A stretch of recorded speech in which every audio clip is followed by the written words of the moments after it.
My child is studying all the time, 24/7, round the clock, but he's not getting any good grades. His academics are so poor. And as a parent, you're probably wondering the same thing. Well, good news for you. The academic counselors at TeacherInd, we have done our research and we've come up with 5 really good reasons as to why your student is studying all the time but not getting any grades. Hey parents and students, welcome to the Meet Your Academic Friends sessions conducted by your favorite online tuition platform, TeacherInd. At TeacherInd, we aim to be the voice between parents and students, where parents can say what they can't say to the students and students can tell their parents what they really can't say. The first reason that we've identified is certain students are naturally born actors or historians or engineers or doctors, or they're naturally born to do something. They have a natural curiosity to certain subjects, right? So a normal trend that we noted is people who are interested in problematic subjects. I don't mean this problematic. What I mean to say is the subjects which involve problems and not theory, they tend to be not so much interested in theory classes. There are other set of students who love theory classes. They like to maybe read and imagine. They like to live in a dramatic world, in a world of their own. So if they're learning a subject, maybe history, they like to read it and think about Jawaharlal Nehru, Gandhiji, or the French Revolution and everything, right? So they somehow enjoy memorizing dates, names and stuff. The people who are more interested in calculations, they really don't like to memorize things. So if your child is constantly learning, and he is not earning marks in certain subjects, understand that he is not interested. He is not naturally curious. Okay, the subject which he is naturally curious and he might be getting good marks. So the first step that you have to do is you have to evaluate what subjects are earning him marks and which are not. Okay, rather than just complaining that okay, he's studying every time and he's not earning marks, just evaluate. If you could just figure out the type of subjects that he is weak in, you can seek help in those particular subjects only. Okay, so at TeacherInd, what we do is when we get a student, we first analyze his the way of learning, the type of learner he is. It is said that there is 12 different types of learners, right? And more about that on another topic. And I'm going to create a detailed video on that, and you can see the description, link in description or link above here. So analyze type of subject that he is weak in and seek help in those subjects only. Okay, talk to him and give him help. The second reason is your student is trying really, really hard, right? He's trying so hard to learn that he somehow sucked out the fun out of it. He's just learning for the sake of learning because he has to get great marks, and he's focused on a personal growth, and he wants to he has created an image for himself and he has to maintain it, because maybe in a previous exam he got like 90 out of 100, and in the next exam he's actually really stressed out, but he doesn't want to go below it, and he's just afraid what others might say, or he has to maintain that grade, and because of that he's stressed out, and the try that he is doing has somehow collapsed. It's working against him than working for him, right? So what happens is those type of students require guidance. There are particular ways in which each subject has to be treated. Not everything can be treated with rote learning methods. Some has calculations, some has theory, some has to be learned with mind mapping, some has to be repeated, some has to be written and learned. Like there are different techniques in which each subject has to be approached, but he's just doing the same approach over and over, the same subject, and he's trying really hard, and he's not doing it to just learn. He's just doing it for his personal growth or to maintain the image that he has created for himself, right? And that has a counterintuitive effect, and that will damage his grades and obviously damage his mental health and everything. So we recommend that those type of students require guidance of a personal tutor, where he or she can guide him to exactly how each subject has to be treated. Not every subject has to be revised 100 times. Not every chapter of every subject has to be treated the same way. Okay, so at TeacherInd, what we do is we always record the confidence level of the student in each chapter. So we have 3 grades. So one is a weak confidence level, and a confident level, and a very confidence level. So and depending upon the confidence level a student has on each chapter, we urge him to take multiple revisions. Okay, if he is very confident, we just give him one revision, right? So depending upon the confidence level in each chapter, we give him revisions, and we don't unnecessarily waste his energy on learning everything over and over again. They are adolescents, children, and their image and everything, it matters a lot to them. So what we do is, and what you should do is, as a parent, is consider that and give him advice and give him guidance. The next reason is love.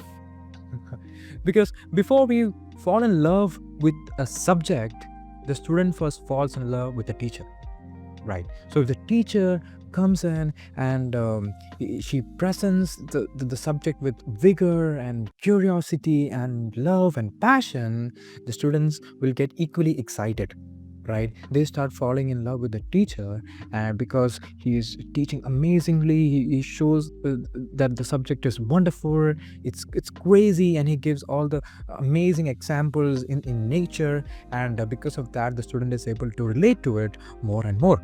Right, and so the student falls in love with the teacher, right? So the teacher, if he or she comes and doesn't treat the student really well, the student gets, he associates the negative emotion with the teacher with the subject, and if he gets this kind of treatment at an early age, this stays with him like a childhood trauma towards the entire academics, right? So it has happened multiple times for multiple students. Me personally, I have hated certain subjects because I didn't like the teacher very much, especially language subject. Go and talk to the child and ask him why, how is the teacher treating you, right? So students grab, especially in their adolescent, the younger ages, they grasp a lot from their teachers and the environment. So if somebody is giving the negative energy,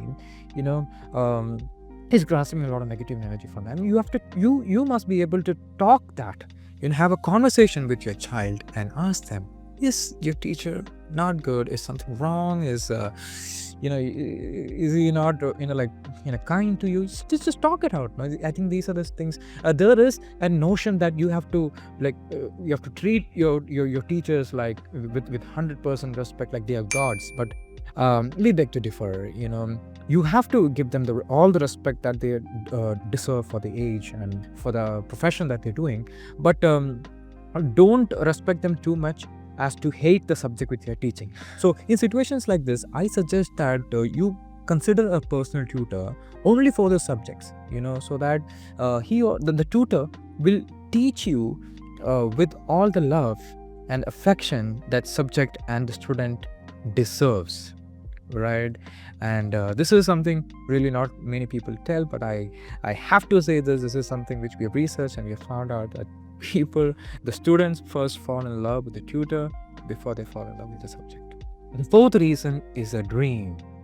So students, they all somehow set up a dream.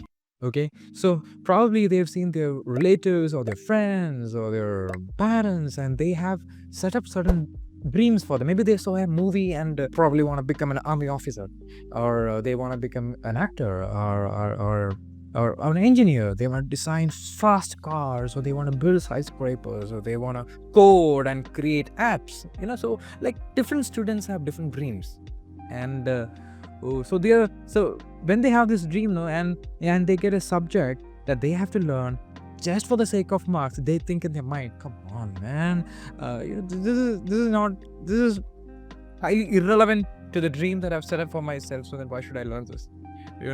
And so they sit in front of the book, and they are like, they are in guilt or regret, or like, why am I learning this? But they have to learn, so they are sitting and learning all the time, but they can't learn. But for example, certain subjects, for maybe physics and maths, and they want to become engineers. So physics and maths, just because it's their dream, they're so curious and they love it, and they learn very well. Well, maybe Hindi or English or French, they have to learn, and they're like, come on, why should I learn this? In that situations, what we suggest is, you talk to them and just tell them that, just everything matters, right? So as Elon Musk says, every subject that you learn has something that can go, that can help in your dream. So what he says is there are certain principles that is highly valid in finance or in biology, and he can use that principle and apply it to his engineering or to his coding or anything. So the thing is that the magic of nature and world is that principles, they work. If they work in one field, they have to work in all other fields, right? So that is a magic that a lot of people doesn't know. So principles matter, and if he or she has proper guidance, he can fall in love with any subject. And at TeacherInd, we guide our tutors to guide the children to, not to just earn marks, but to inculcate a love for the subject. And just because they become naturally curious about the subject, they start learning, right? So this is what I like to suggest you. Talk with them, tell them what they love, tell them what matters to them, and tell them that everything matters. The fifth and the last reason is pressure. So students are a lot of pressure. What is the neighbor auntie going to tell? What is that uncle going to tell? What are my parents going to tell? What are my sisters or my relatives going to say? Are they going to come and say that, oh, you failed in the subject? Are they going to mock me? My son scored 95 out of 100. How much did you get? Oh, you failed again, huh? But what matters to them most is what you think about them. Please, marks and grades they are not the end of the world. It doesn't not, the great leaders of the world, the great entrepreneurs of the world, successful people have proved it again and again. The marks in the schools does not really guarantee a particular career, but it matters a lot, but it is not the end of. And when it comes to social pressure, tell them that, people, they're going to tell stuff every time. Even if you get 90 marks in the last exam, and if you get like 92 in the exam, they're going to tell you, oh, 92, I thought you will get 99. Huh? They're going to tell something all the time, and what they say, what the naysayers say, doesn't matter. It is an important skill which is highly relevant for the entire life, because a lot of people, they just think about what people are going to say, and they just they stop living.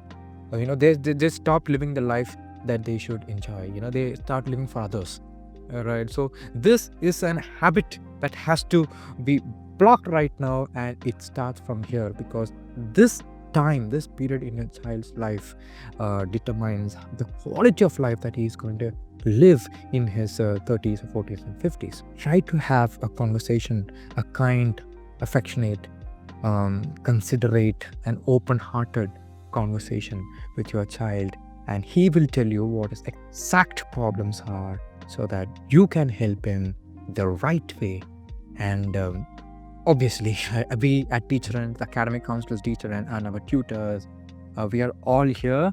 We are here to help you, guide you, and get awesome marks in all your subjects, at the same time loving and enjoying your life and academics. So this is Dan. Stay tuned.